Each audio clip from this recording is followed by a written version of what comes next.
You don't need a formal education in writing, and you don't need to graduate from a MFA program. If you just read best-selling books in your genre, and maybe a book on writing or a course on writing like this one, you should do just fine, especially when you're writing your own story.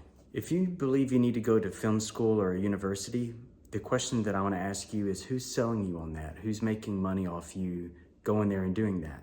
Who's making money on having you attain a degree in writing? Let's say it's an MFA. Well, then it's the professor and it's the university. I've taken one of those classes and the professor was a best-selling author. And all we did the entire class was writing exercises. He would read them and give us his feedback. It was nice, but not worth an entire semester of study. And I don't even want to think about how much that tuition was. I learned my craft, I learned how to write by reading great books and studying other authors. And yes, a few books on writing gave me some ideas, some instruction. But as you've heard a million times, I'm sure, nothing teaches you more than experience. I got better the more that I wrote, and so will you. It's like anything else. We get better the more we do something. I thought my first novel was the best piece of literature that I would ever write. But readers enjoyed my second one better, and then they enjoyed my third one better, and so on and so on. It's just the way it is. There was never a magical formula that an instructor passed on to me that revolutionized my writing. There's some wonderful ideas to consider, and we're going to cover every single one of them. But there will be no correct way for you to write your story. And I'm going to be reminding you of that during our time together. So what is it then that needs to be taught? Well, there's the past. We know what stories have impacted us emotionally, kept us wanting more. We know the stories that made us go tell our family and friends about it. And this includes whether they're watching a play or a movie or reading a novel, or even a nonfiction book. What is it that keeps us glued in? What is it that keeps us turning the pages? Well, over time, common elements stood out, and those became best practices, and those became adopted, and that's how we got story as we have it today. Shakespeare was the master at it. The ancient Greeks and the Romans started it. He mastered it, and then he passed on that knowledge to others. What we can thank Shakespeare for the most is the 3-act structure. He's also the first who coined the term inciting incident, which we'll talk about soon. And he also believed in giving the audience what it wants, but not in the way that it expects, therefore providing a satisfying resolution.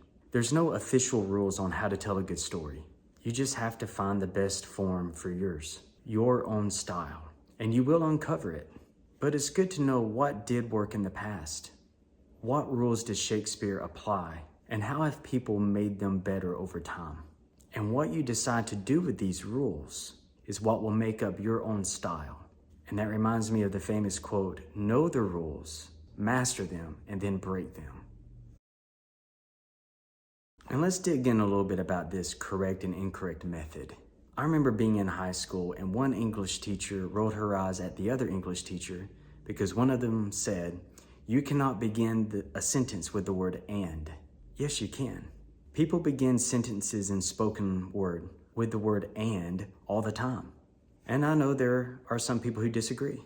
Different doesn't mean wrong, and I find myself having to explain that to a lot of people.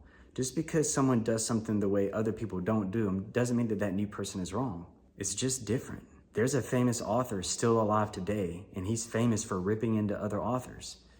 He likes to call their work crap, and some of those authors are dead, which makes it kind of convenient for our guy who's still alive, doesn't it? But if those famous writers, if those famous authors were so bad, their books wouldn't have been successful. They were just in a different style and genre that he may not have liked. Why are you writing? And I think that that's an important question to ask. If it's for fame or money or to be a best-selling author, you might crank out a couple of books. You might write a couple of screenplays. But I don't think you're going to be writing for the rest of your life, because there's other creative outlets you can use for your creative expression. The reward in creating stories, whether it's books or screenplays, is to be proud and happy for yourself for what you created, is to get it out, to contribute, to enjoy it. And if you're doing it for those reasons, you'll last. But if the reasons why you're doing it will depend on other people's reactions, you'll just end up disappointed, and you'll be disappointed very often. What if you wrote a screenplay and just made it with your friends? And you might think, well, it's fantasy and it's going to require some CGI computer-generated images? Well, find out a popular software, find a free version, there usually is a free version, and learn CGI. Or make your film and then find one of these popular websites where you can find freelance work and pay someone who knows what they're doing to do it. You've probably heard this before, but the chances of a novel becoming a bestseller is very slim. And the year right now is 2023, and if you sell 10,000 copies of your novel, that's considered a bestseller. And those metrics were what was explained to me about 7 years ago.